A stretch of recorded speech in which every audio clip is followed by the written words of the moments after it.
like to introduce you to your commissioner in this district. He's been doing some wonderful work. Commissioner Bobby DuBose. I have the honor of introducing a man who really needs no introduction, a Renaissance man, a man for all seasons, a God-fearing man, a man of the people, a man who says what he means and means what he says. You all know I'm talking about none other than Reverend Al Sharpton. He is a legend.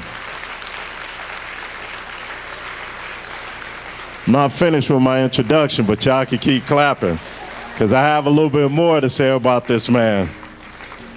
Because I want to tell you about this legend. See, legends are usually based on facts. And the fact is that Reverend Al Sharpton is a lightning rod for addressing issues in our community. He has lent his... Remain standing. He has...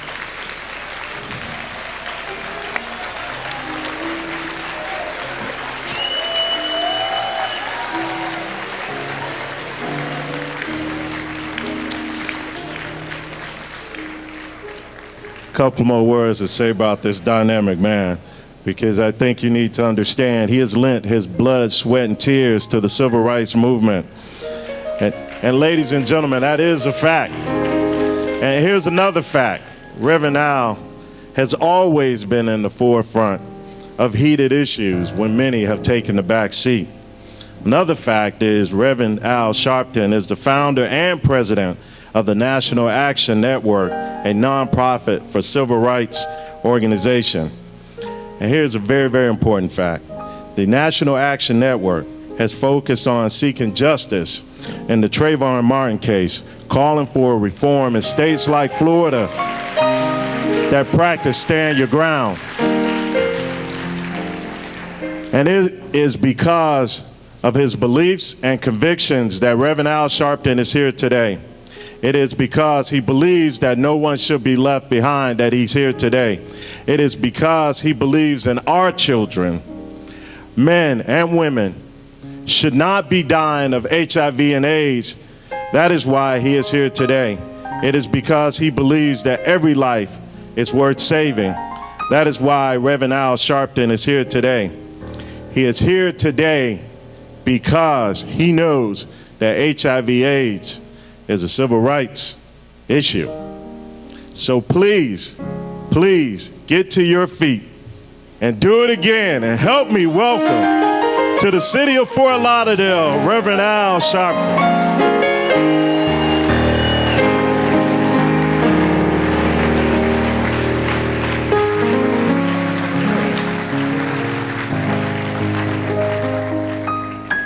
Thank you very much, and certainly to you for that kind introduction, and to all of you that are here tonight, and to Reverend Davidson, the pastor of this church. Give him a big hand.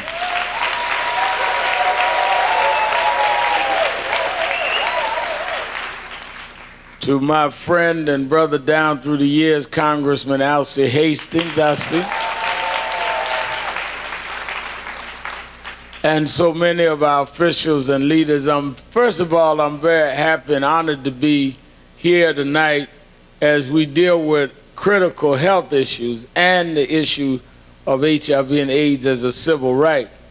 And always happy to be in Florida because, one, I was in Chicago this morning, it was about 10 degrees. But Florida is going to be a critical place this year. Week before last, we had the National Convention of National Action Network, and President Obama came and spoke, and Attorney General Holder and others.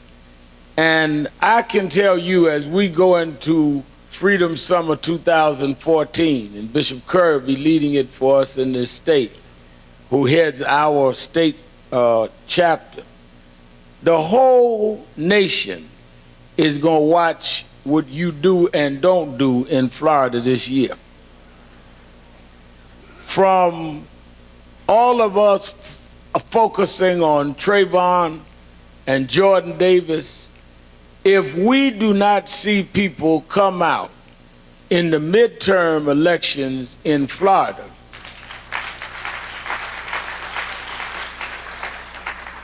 and we come out with the numbers and determination that we saw in 2012, then we will not see the change that is necessary, that is mandatory given where we are. You have an opportunity to set the national agenda by what you do in Florida this year.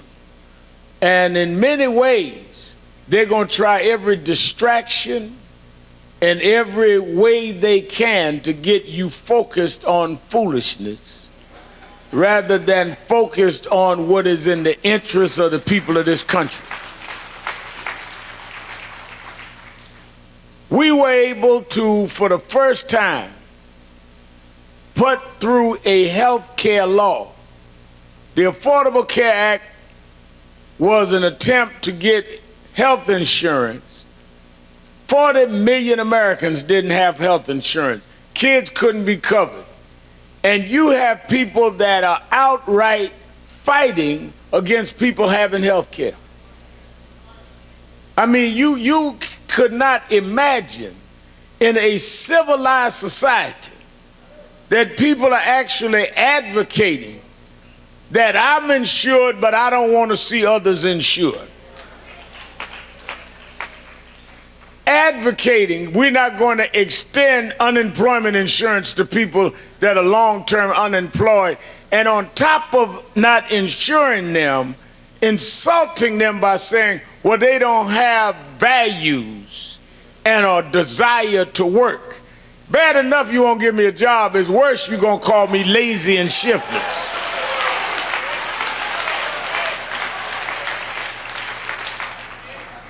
Can't get a jobs bill, can't get health insurance, can't get unemployment insurance, can't get the things that we need done, and then at the same time gonna fight to have laws in place that further put us at risk.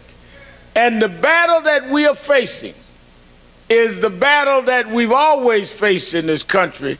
It's really about states' rights versus a national government.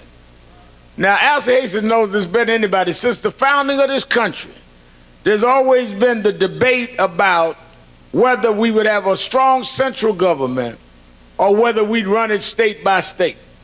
And that's how they were able to keep slavery in, segregation in, women being less than men, all the way through. If we go state by state, you're going to lose. That's why the Supreme Court decision yesterday was so devastating, because now if they give states the rights now to vote on elements of affirmative action, they will soon make that go across the board and it will affect everybody else. The national government must always protect the minority against the tyranny of the majority.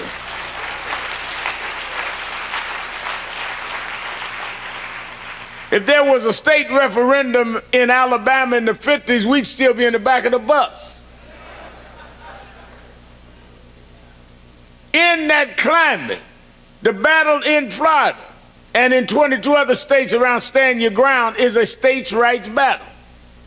How you gonna have a law that tells people if you think,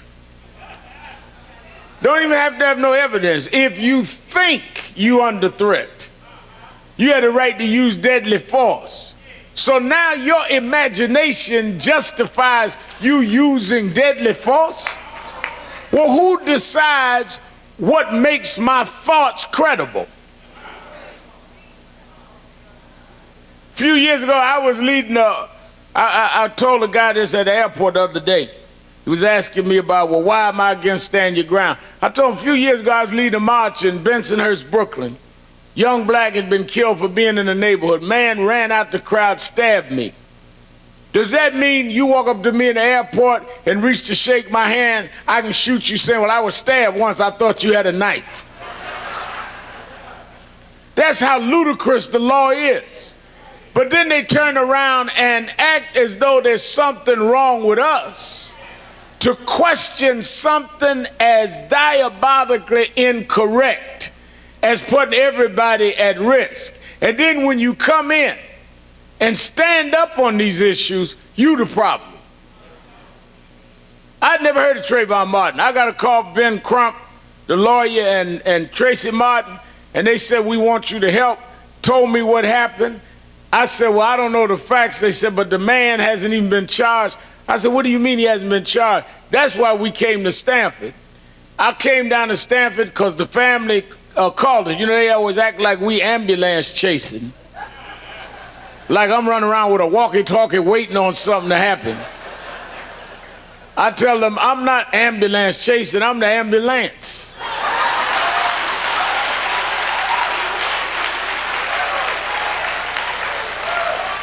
Folk call us because they know the ambulance may not show up. I'm going to show up.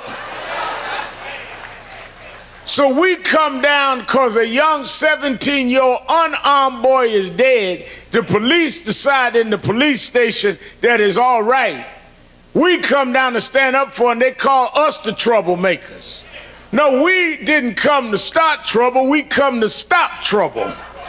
When you can shoot unarmed children and act like it's all right for you and your guys to get in the back of the police station and let them go, that's trouble.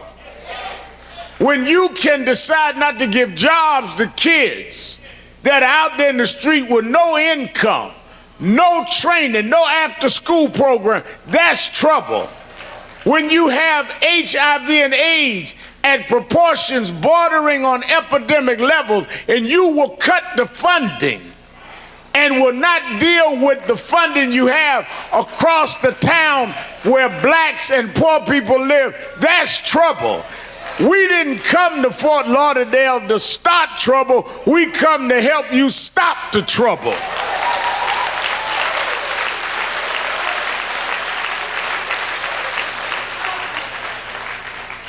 Well, Reverend, it's how y'all do it. Well, how are you supposed to protest murder? I mean, tell me the proper way. Tell me the proper protocol, the right volume my voice should have when you got people dying and you don't want to even cover the health insurance. They don't want peace. They want quiet. Difference between peace and quiet. Peace is where everyone is treated fairly and evenly. Quiet is just shut up and suffer. And what many are telling us is to just shut up, leave things as they are, and they have the advantage. And one of the things I learned growing up in the movement is don't ever let history say you were quiet. Whether you win or lose, at least let folk know that you're not accepting what they putting down.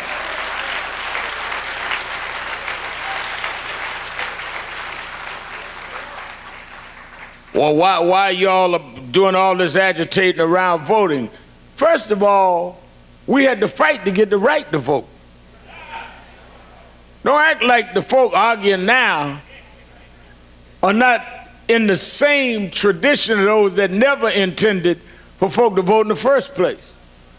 Well, Reverend, we're not like that. They didn't have women voting. They didn't have, anytime you grow up and don't want your mama to vote, I know what you think of me.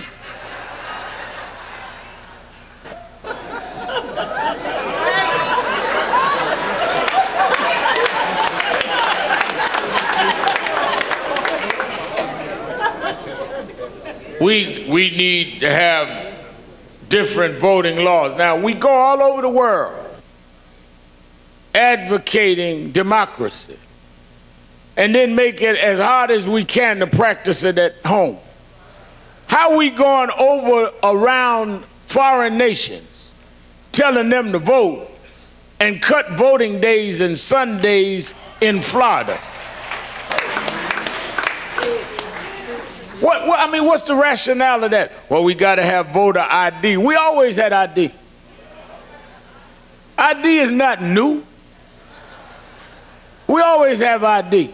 What we're saying is the same ID we had when Nixon ran, and Reagan ran, and Carter ran, and Clinton ran, and 2 Bushes ran. Why we get to Obama, now we need some special ID? My ID was good enough when Bush was running. Now all of a sudden Barack Obama come in, now you got to have a government photo. My phone bill was good enough when Bush was running.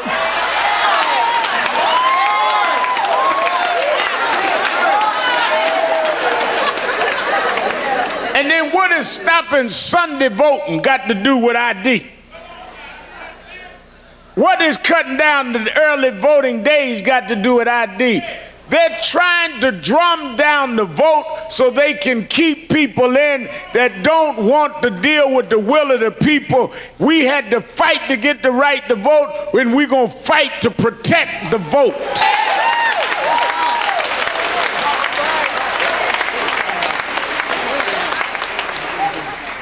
Now, we must be wise enough not to be separated. This is not about who suffers the most. This is about all of us rising up together. So when we talk about building coalitions, coalitions is that you need as broad a base as you can against those that are against all of us. Because the issue is not ever just been as easy as black and white. It's right and wrong. There's some whites that went south and fought and died in the civil rights movement, while some blacks didn't do anything, waited till the movement won, and they were the first one to put their resume in to get a job. Everybody my color ain't my kind.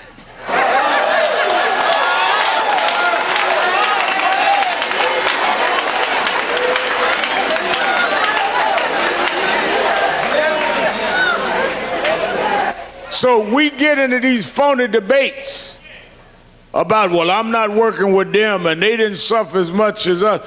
First of all, sick folk laying up in the hospital arguing about who the sickest is crazy.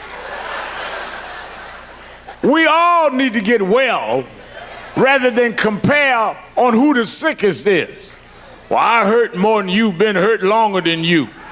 All of us need to get healed.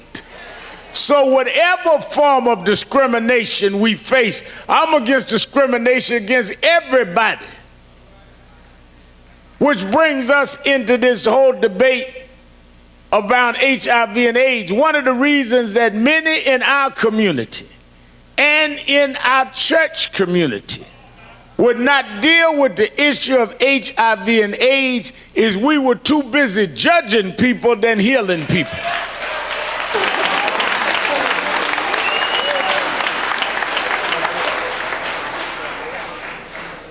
We in church, take your Bible out. Jesus never asked nobody how they got sick. So don't come in Jesus' name judging somebody. Woman that came and touched the hem of his garment had an issue of blood. The Bible said he turned around and said, somebody touched me. He didn't ask her how she got the issue of blood. He didn't ask her who she'd been sleeping with. He didn't ask her where she'd been hanging out. He said, you touched me, and your faith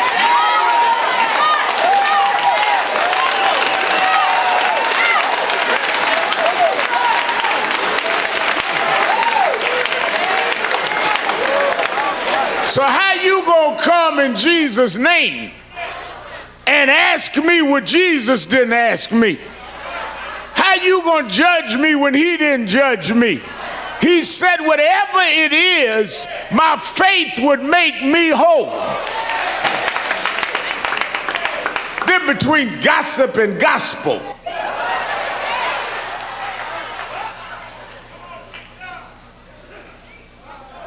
Our job is to heal folk. Our job is to stand up for folk. Our job is to uphold what is right. Our job is not to judge and condemn. And because we let it go so far, now our children are suffering at disproportionate numbers, because if those of us that should have spoke out had spoke out, we would not be where we are now.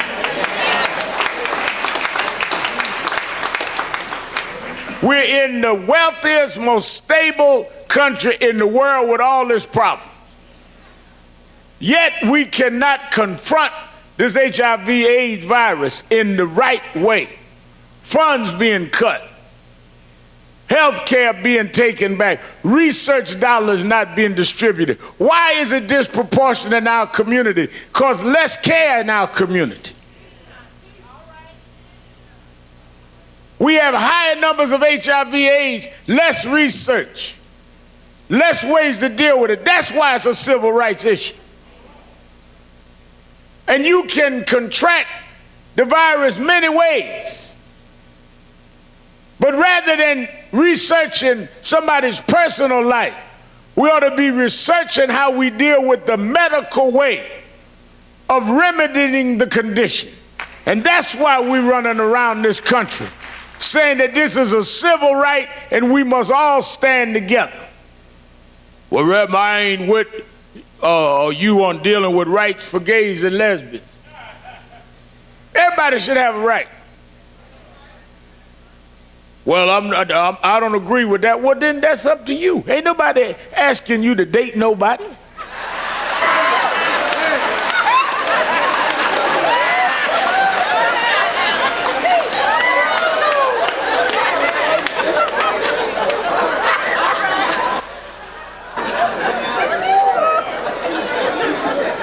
We talking about people's rights. We ain't talking about you going out Friday night.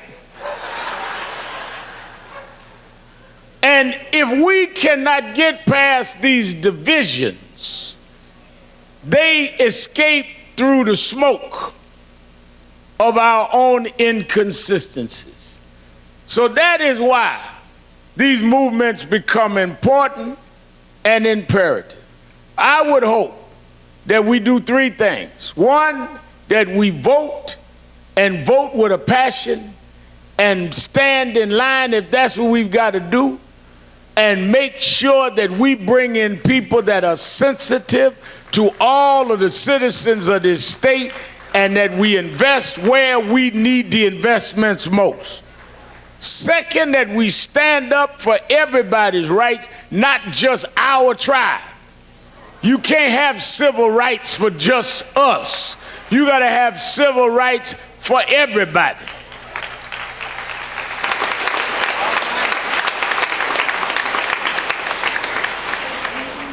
Somebody told me, well, I'm not into civil rights, I'm into human rights. I'm into both. Well, what do you mean? Because if you got human rights and not civil rights, anybody can land at the airport today, they got human rights. Only thing give you civil rights as a citizen, you need civil rights with human rights. Don't be arguing like you got to distinguish rights because you don't want to fight. So you find all of these philosophical ways to not fight. Well, I ain't into that. I'm up here. I'm an intellectual. I want human rights. Or I'm not into all that agitating Sharpton and them do. I got another way of doing it. Well, what is your way? God tell me all the time, all of my black conservative friends, I'm not into this, I'm not into that. Well, what are you into? How do you propose we get this done? If you don't want us to protest, tell me your way. Well, I know how to do. Well, how? If you scared, say you scared.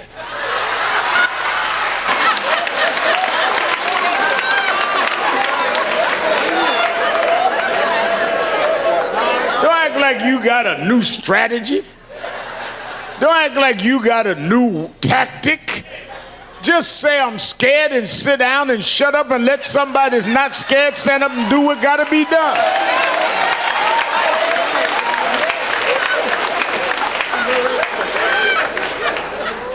On March the 7th, God told me, Reverend, I don't have to do this. I've got the governor's number. Well, call him then.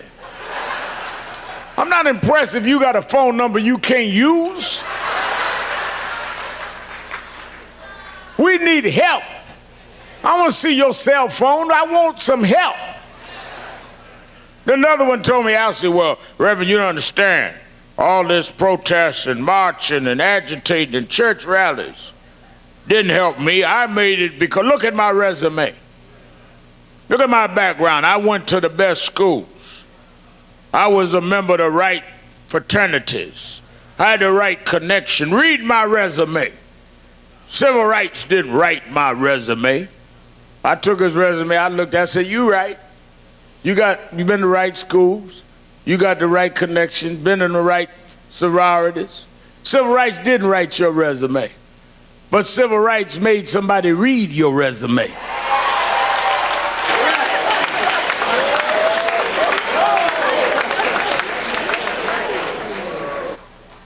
You ain't the first qualified Negro in America.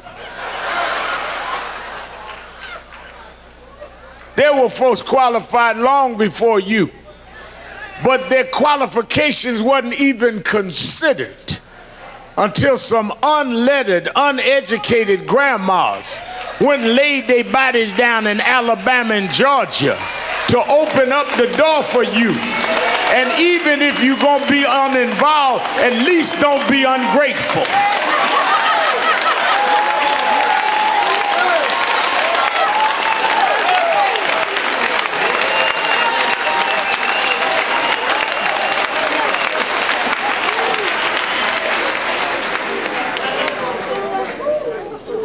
I will never, ever forget, and never let anybody else forget, the price that was paid to bring us this far.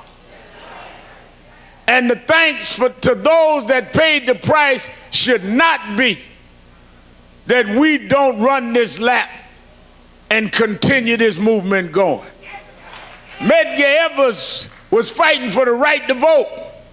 Drove home one night and pulled in his driveway. 3 little children inside, a beautiful wife. He stepped out the car, man blew his brains out to give us the right to vote. 4 little girls was in Sunday school one Sunday morning, 16th Street Baptist Church. They wasn't bothering nobody in Sunday school. Man put dynamite in the church and killed those little girls.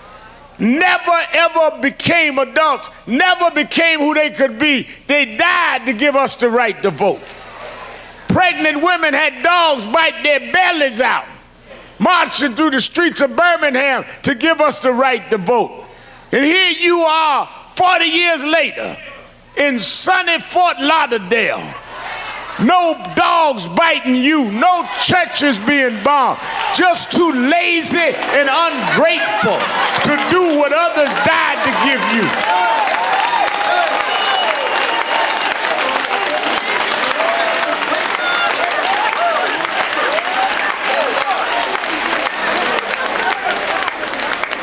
Somebody got to beg you to get health care for your own child. Somebody got to plead with you to stand up for educating your own children. It's time for us to wake up and realize that God brought us a mighty long way. But we can't go further unless we remember that we didn't get here by ourselves. So I believe that if we mobilize and organize and stay on these issues, that we can finish this journey. Why? Because I've seen it come from a long way back. Nobody would have ever believed just a few years ago that we could have done what we've already done. We've gone from the outhouse to the White House.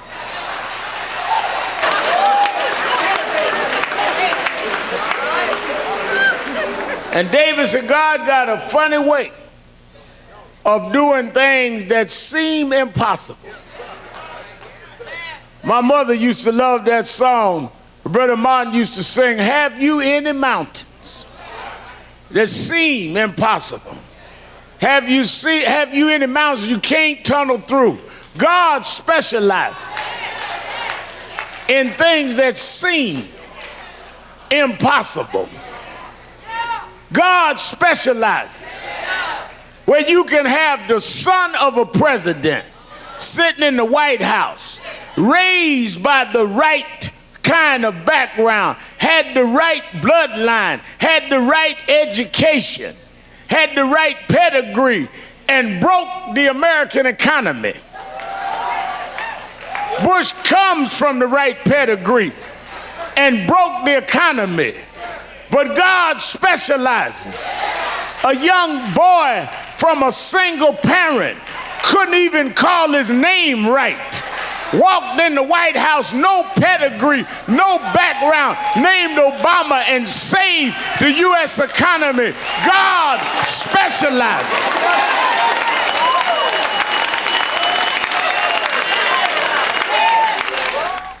When the president was inaugurated, I sat there as a guest of his, right behind the Supreme Court justices. And as they brought the Bibles out, a senator behind me said, "Al, this is a great moment." I said, "Yes, it is." He said, "To see the president's hand go on Lincoln's Bible and Martin Luther King's Bible is a great moment." I said, "Yeah, but don't be confused. Those are two identical Bibles, but they took two different routes to get here."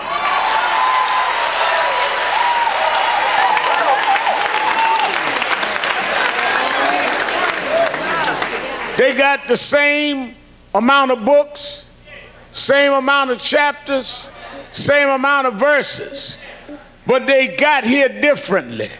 Lincoln's Bible was on the mantle in the White House. Heads of states and captains of industry and dignitaries saw that Bible. But Dr. King's Bible didn't get here like that. Dr. King's Bible came through the backwoods of Georgia and the bayous of Louisiana and the backyards of Mississippi. If you open up the inside of his Bible, there's a cell number on there, because that Bible was checked as property in a Birmingham jail. But the bailiff that checked in that Bible never dreamed that that Bible would be on the steps of the Capitol, swearing in the 44th president of the United States. If you be faithful over a few things, he'll make you ruler over many things. And the stone that the builder rejected will be the cornerstone. If my people called by my name would humble themselves and pray and seek my face and turn from their wicked ways, then